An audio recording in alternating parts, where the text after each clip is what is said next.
नमस्ते। मेरा नाम इंद्रदमन तिवारी है और मैं भी पेशे से एडवोकेट हूँ। बार काउंसिल उत्तर प्रदेश के द्वारा जारी की गई एक आवश्यक सूचना है जो आप सभी के साथ साझा करनी है। तो यदि आप लॉ की पढ़ाई कर रहे हैं, लॉ के अंतिम वर्ष में हैं, या आपने अप्लाई किया हुआ है रजिस्ट्रेशन के लिए, AIB वगैरह आपने दिया हुआ है, मीन्स आप किसी भी तरीके से अगर विधि की पढ़ाई से या विधि के व्यवसाय से जुड़े हुए हैं, एसोसिएटेड हैं, तो ये वीडियो आपके लिए है। और घटनाक्रम जो है, इसको अगर थोड़ा पहले जाएं तो आज के कुछ समय पहले तक जो रजिस्ट्रेशन हुआ करता था यूपी बार काउंसिल में, जिसको एनरोलमेंट भी कहा जाता है, उसमें एक शुल्क लगा करता था। किसी का 16,665 रुपया, कुछ कैटेगरीज का थोड़ा कम था।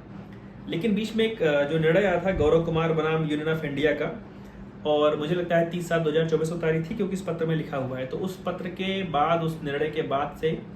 बार काउंसिल ने एनरोलमेंट की जो फीस थी उसको काफ़ी कम किया था, और मुझे लगता है 600-700 रुपये तक ये वाली फीस जो है वो कर दी थी। लेकिन अब बार काउंसिल ने एक नए तरीके से वही व्यवस्था, लगभग वही व्यवस्था अपनाने का प्रयास किया है। मैं इसको पढ़ करके सुनाता हूँ। ये लेटर जो जारी किया गया है सचिव बार काउंसिल ऑफ उत्तर प्रदेश के द्वारा, ये सारे जिला और तहसील बार एसोसिएशन के अध्यक्ष और मंत्री को जारी किया गया है। इसमें लिखा हुआ है कि महोदय, माननीय सर्वोच्च न्यायालय द्वारा रिट याचिका संख्या 353/2023 Gaurav Kumar versus Union of India and others में पारित आदेश दिनांकित 30/7/2024 को ध्यान में रखते हुए लगभग एक वर्ष पूर्व दिनांक 29/7/2024 से जो आवेदन पत्र, ध्यान देने वाली बात है ये तारीख, 29/7/2024 से जो आवेदन पत्र अधिवक्ता पंजीकरण हेतु जमा हुए हैं, मीन्स अगर आपने 29/7/2024 से अपना एनरोलमेंट के लिए अपना दस्तावेज कागज भेजा हुआ है, उनमें से जिनका अधिवक्ता के रूप में पंजीकरण हो चुका है, मीन्स जिन्होंने 29/7/2024 से अपना फॉर्म वगैरह भेजा था, वो निर्णय आने के बाद और कम रेट पे, या कहें कि कम शुल्क पे, कम एनरोलमेंट फीस पे अगर आपका एनरोलमेंट हुआ था, पंजीकरण हुआ है, और वो विधि के व्यवसाय में रत है, मीन्स लगे हुए हैं, एवं जिन्होंने AIB मतलब ऑल इंडिया बार एग्जामिनेशन वाली परीक्षा उत्तीर्ण कर ली है, उन अधिवक्ताओं से बार काउंसिल ऑफ उत्तर प्रदेश द्वारा पारित प्रस्ताव संख्या 2687/25, जिसे बार काउंसिल ऑफ इंडिया ने अनुमोदित करते हुए पत्र दिनांकित 16 जुलाई 2025 को प्रेषित किया है, के अनुपालन में अधिवक्ताओं से COP आवेदन हेतु अधिवक्ता विवरण के साथ वांछित बैंक ड्राफ्ट, ध्यान से सुनिएगा,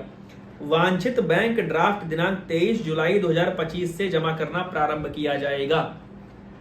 पूरी बात का मतलब यह है कि जो ये नया वाला निर्णय आया जिसमें फीस में गिरावट की गई, 30/7/2024 का निर्णय था, 29/7/2024 के बाद से जिन भी लोगों ने रजिस्ट्रेशन के लिए अप्लाई किया था, गौरव कुमार वाले उस निर्णय का लाभ लेते हुए कम फीस पे अप्लाई किया था, 600-700 रुपए की जो नॉमिनल फीस थी उसके माध्यम से जिन्होंने अप्लाई किया था, और आपने AIB की परीक्षा भी उत्तीर्ण कर ली है, अब आपको चाहिए certificate of practice, means enrolment आपका हो गया है, आपका इंटरव्यू वगैरह हो गया है, अब आपको क्या आवश्यकता है, सर्टिफिकेट ऑफ प्रैक्टिस की। तो सर्टिफिकेट ऑफ प्रैक्टिस के लिए बार काउंसिल ने ये नया नियम जारी किया है, और इसके साथ में एक प्रोफार्मा दिया है और एक बैंक ड्राफ्ट की व्यवस्था की है। बैंक ड्राफ्ट में आप किस कैटेगरी के हैं, आपका कितना पैसा लगेगा, मैं आगे बता दे रहा हूं। 30 दिन के बाद आपको COP प्रमाण पत्र और परिचय पत्र जारी कर दिया जाएगा। तो 23 जुलाई 2025 से उन सभी लोगों को यह मौका दिया जा रहा है जो 29/7/2024 के बाद रजिस्टर्ड हुए हैं, बाद एनरोल्ड हुए हैं, कि वो 23 जुलाई 2025 से COP हेतु ये प्रपत्र भर के और आवश्यक शुल्क का ड्राफ्ट भर के बार काउंसिल के नाम जमा कर दें। तो एक महीने के अंतर्गत आपको COP का जो प्रमाण पत्र है और जो परिचय पत्र है वो आपके लिए जारी कर दिया जाएगा। आपको निर्देशित किया जाता है, मीन्स अध्यक्ष और मंत्री होते हैं सारे जिला और तहसील बार एसोसिएशन के, उनके लिए कहा गया है कि आपको निर्देशित किया जाता है कि पत्र एवं संलग्न प्रोफार्मा को बार संघ के नोटिस बोर्ड पर अधिवक्ताओं के सूचनार्थ चस्पा कराने का कष्ट करें। नोटिस ये 20 जुलाई 2025 की है, सचिव बार काउंसिल ऑफ उत्तर प्रदेश के हस्ताक्षर हैं। खैर, यहाँ पर एक बात मैं और बता दूं,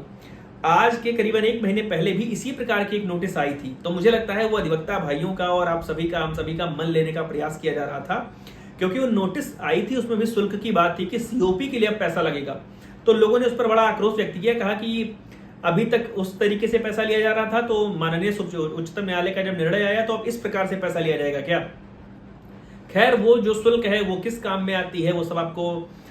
बार काउंसिल का जो प्रपत्र होता है उसमें लिखा होता है। अब हम लोग बात कर लेते हैं कि अगर आपको COP चाहिए, अगर आप 29/7/2024 के बाद रजिस्टर्ड हैं, और अगर आपको COP चाहिए तो जो आपको प्रोफार्मा है,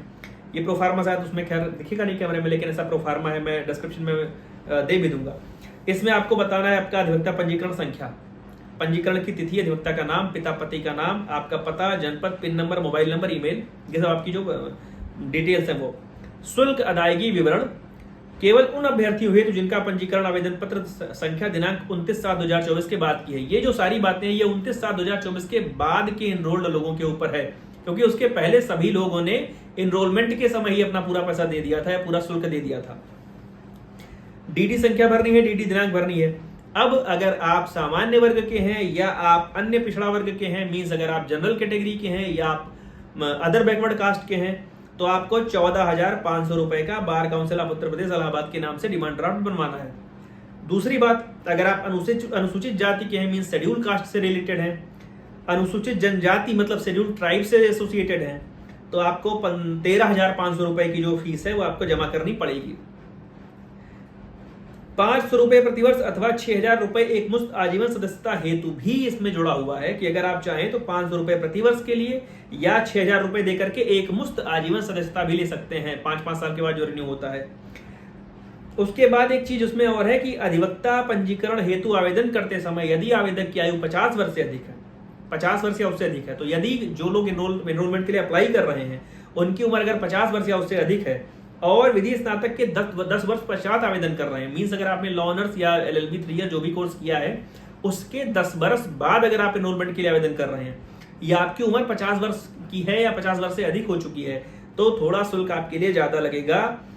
20,000 रुपए का अतिरिक्त draft bar council of Uttar प्रदेश इलाहाबाद के नाम से देय होगा। मीन्स अगर आप वरिष्ठ हैं, तमाम सारे लोग मैं एग्जाम में देखता हूँ, एग्जाम में काफी सीनियर्स जो होते हैं, रिटायर्ड होते हैं, काफी संभ्रांत प्रबुद्ध लोग जो होते हैं, LLB करना चाहते हैं, तो अगर आपको रजिस्ट्रेशन कराना है तो 20,000 रुपए का अतिरिक्त draft bar council of Uttar प्रदेश इलाहाबाद के नाम से देय होगा। बाकी भारतीय दंड संहिता या किसी एक्ट में कोई फौजदारी में आपका कोई मुकदमा तो नहीं चल रहा है, किसी मुकदमे में गिरफ्तारी हुई है कि नहीं हुई है, तो ये पूरा का पूरा एक जो प्रोफार्मा है ये भरना है आपको और इसके साथ में आपको ड्राफ्ट लगाना है, तब जाकर के आपको आपका certificate of practice bar council of Uttar Pradesh के माध्यम से मिलेगा। तो इसमें मुझे जो लगता है थोड़ी बहुत अभी भी शंका रह जाएगी, मैं 2-3 बातें दोबारा दोहरा दूं कि Gaurav Kumar versus Union of India का जो केस हुआ था माननीय उच्चतम न्यायालय में, जिसमें कहा गया था कि बहुत भारी एनरोलमेंट फीस ली जाती है बार काउंसिल्स के माध्यम से, तो उसमें सुप्रीम कोर्ट ने इस चीज को कहा था कि कम से कम पैसा लिया जाए, न्यूनतम पैसा लिया जाए। तो उसके बाद अपने प्रदेश में बार काउंसिल ऑफ उत्तर प्रदेश के द्वारा भी ये निर्णय लिया गया कि 600 समथिंग रुपया जो भी उसकी फीस है, नाम मात्र की फीस कह लें, उस फीस के बाद ही आपका एनरोलमेंट हो जाता था। मीन्स आपके पेपर्स भेजे जाते थे, फिर आपके इंटरव्यू की डेट आती थी, आपका एक जो क्या कहते हैं तारीख और स्थान नियत किया जाता था, वहां पर जाकर के आप अपना साक्षात्कार देते थे और उसके बाद आपका रिजल्ट आता था, आप एनरोल्ड हो जाते थे, आप COP के लिए अप्लाई करते थे। लेकिन अभी आपको COP अप्लाई करने के पहले 14,500 रुपए या 13,500 रुपए, 50 वर्ष से अधिक के यदि आप हैं तो 20,000 रुपए का अतिरिक्त ड्राफ्ट लगेगा।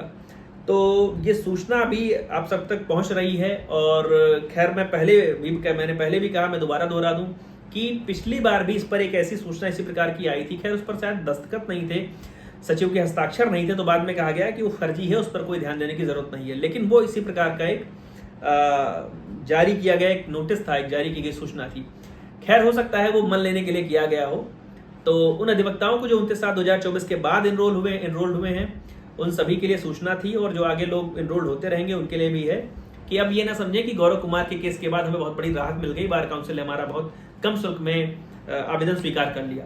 तो खैर ये सूचना आप सब तक पहुंचेगी। अगर आपको ये प्रोफार्मा चाहिए होगा तो डिस्क्रिप्शन में मेरा नंबर है, आप मुझे व्हाट्सएप कर दीजिएगा, मैं आपको ये भेज दूंगा। ढेर सारी शुभकामनाएं आप सभी अधिवक्ता भाइयों को। धन्यवाद, प्रणाम, नमस्ते।